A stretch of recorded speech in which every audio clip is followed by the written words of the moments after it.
something important to this podcast. I am a forced learner.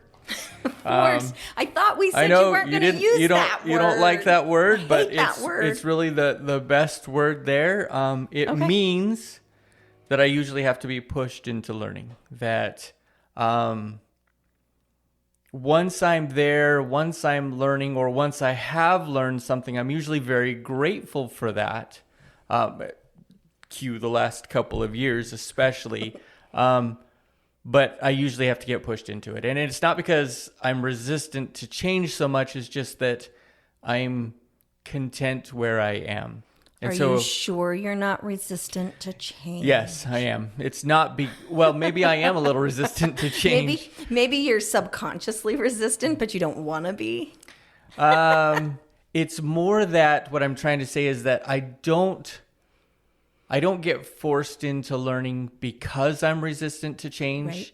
It's because I'm just content where I am. And until you can demonstrate conclusively that something needs to be different, I'm not really going to do that. And I really appreciate that, because when we were working on the outline, you had shared that you were going to say that. And I was like, I just don't like that word forced. Could you maybe find one that fits better? And you found the one that was no. Right. You found the one that fit you best. But I appreciate that quantifying of what that means or what that looks like for you.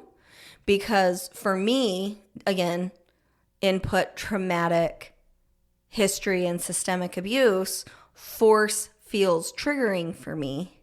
And that's my experience. Sure. Force for you feels the way you just defined it. And I think the way that you defined it is, right. Very accurate for yourself. So thank you for quantifying. Yeah, you bet. Thank you for pointing that out, because I'm also not a very self-aware person. I've had to really work on that, and I'm only a little bit better at it. You're more than a little bit. You're doing much better than you give yourself credit for. I also tend to be less forgiving of myself. Some of that comes from the church. Some of that just comes from, I don't even really know exactly where it all comes from, but I'm not very self-aware. I'm struggling with interrupting you, but I am going to interrupt right now. You said I struggle with forgiving myself. I want to put in, you do not struggle with forgiving others. Right. So you're really good at forgiving other people, which I also think comes from your upbringing in the church as well. It does. But that you struggle with forgiving yourself, which is really interesting.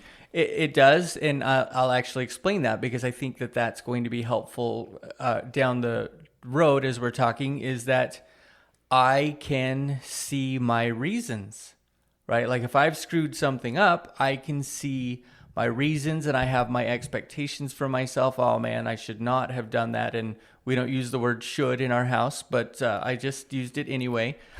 Sarah will say hell and I'll say should, and we'll just be sinners all around. Frankly, your word's worse than mine. In your opinion, yes. True. And sometimes you're probably correct. But anyway, I'm always correct. So anyway, I can see my reasons. I can see where I'm at. I can see what I want from myself. But I try to recognize that I cannot see your reasons. I cannot see where you're at in your life. I can't see what caused you to do this, that, or the other. And while I'm certainly not perfect at it, I do try to just go, I don't know where they are, and I'm not going to judge them for where they are, but I'm going to judge myself for where I am. And so I've had to work on that. Like I try not to judge myself, and as perspectives about things have changed, I've been able to do better at that. So that's my self-aware journey there. So I'd like to add though to that you said, I'm not very, what did you say? Self-reflective? Self-aware. Mm-hmm. But I think you are self-aware, just not self-aware emotionally.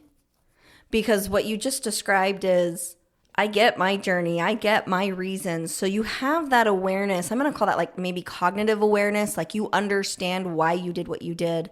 But what you're describing and what I know of you is that where you struggle with awareness is the value of your emotional responses, how you feel about things, and how that emotional piece of you is important and valuable to your interpretation of your own life. Right.